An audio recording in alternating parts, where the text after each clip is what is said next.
Au départ, vous avez connu Gérard Griset, je Oui, crois très que bien, oui, oui, oui, vous bien aviez sûr. des échanges avec lui. Bien sûr, on était, Oui. enfin, c'était un ami proche, enfin, on se voyait régulièrement, bien sûr. Et donc, quels ont été vos échanges sur sa musique, par exemple? Est-ce que... Ben, on avait des échanges très, très amicaux et des échanges professionnels quand je dirigeais sa musique.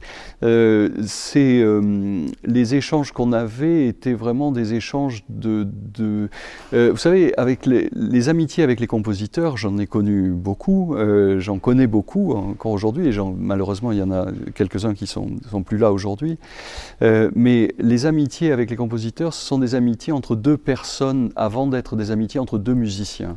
Mon amitié avec Gérard, elle était telle également. C'était l'amitié de deux personnes qui aiment travailler ensemble, bien sûr, mais qui aiment aussi se voir tout simplement, tout à fait amicalement. Donc c'est très difficile pour moi d'extraire des choses comme ça. Pour moi, c'est un mélange, en fait, et d'autant que Gérard nous a quittés en 1998, très prématurément, puisqu'il avait 53 ans, donc il était plus jeune que l'âge que j'ai aujourd'hui. Et ça a été un choc énorme, puisqu'il est mort de façon tout à fait abrupte, enfin tout à fait subite.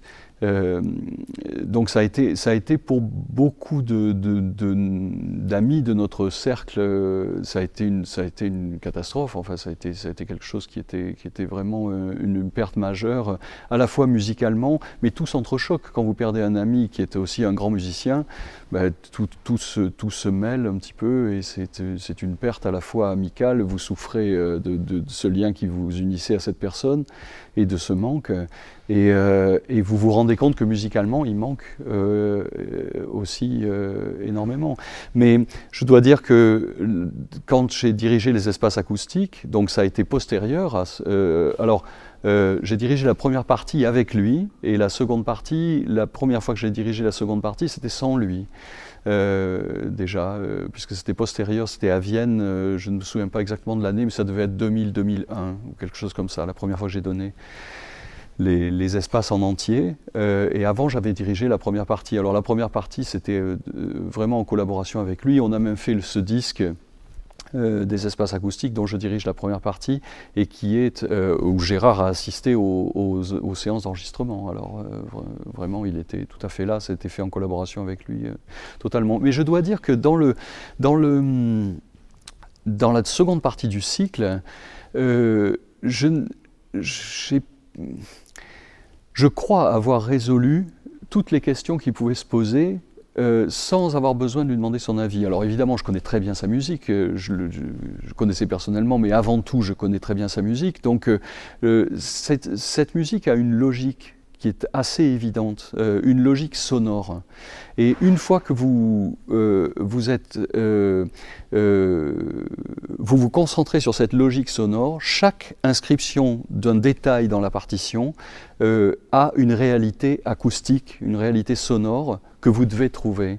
Et franchement, lorsque vous posez une question, vous avez très vite trouvé la réponse. Si vous comprenez cette musique, alors la réponse est une réponse vraiment tout à fait naturelle. Et cette musique se base sur le son, et à ce titre-là, sur le son, sur les composantes du son, et à ce titre-là, c'est une musique extrêmement naturelle. Ce n'est pas... quelquefois, on peut avoir devant certaines partitions vraiment des véritables questions où ça peut être une chose ou une autre. Là, on a assez vite trouvé la réponse, je pense. Je pense que s'il pouvait écouter les répétitions que nous donnons aujourd'hui avec l'orchestre, je pense qu'il serait très heureux d'abord, parce que dans les temps qui lui ont... lorsqu'il était vivant, et le niveau de jeu n'était peut-être pas ce qu'il est aujourd'hui, parce qu'il faut bien constater que grâce à l'enseignement musical qui a été prodigué ces 25 dernières années, le niveau des étudiants aujourd'hui est considérablement plus élevé qu'il n'était, que le niveau même professionnel était il y a 25 ans. C'est une différence absolument incroyable. Et je cite souvent l'exemple de cet enregistrement des premières versions de période que j'avais entendues sur bande à l'époque, et qui est un enregistrement vraiment terriblement faible, alors que c'était l'un des premiers concerts avec des musiciens qui étaient tout à fait engagés dans cette musique. Mais aujourd'hui, on a un recul par rapport à cette musique. Ça n'est plus une musique ésotérique du tout. On comprend la pensée de Grisey, et les jeunes musiciens qu'on a avec nous ici comprennent tout à fait ce qu'ils jouent. Alors c'est peut-être un petit peu de prime abord, bon, la notation est particulière, il faut s'habituer, les techniques sonores sont particulières, et surtout la façon d'employer ces techniques se fait dans un contexte qu'ils ont besoin d'assimiler, mais cette assimilation est extrêmement rapide, aussi par le fait qu'ils n'en sont pas à leur première expérience de jouer de la musique contemporaine. Ils ont joué des tas de choses avant.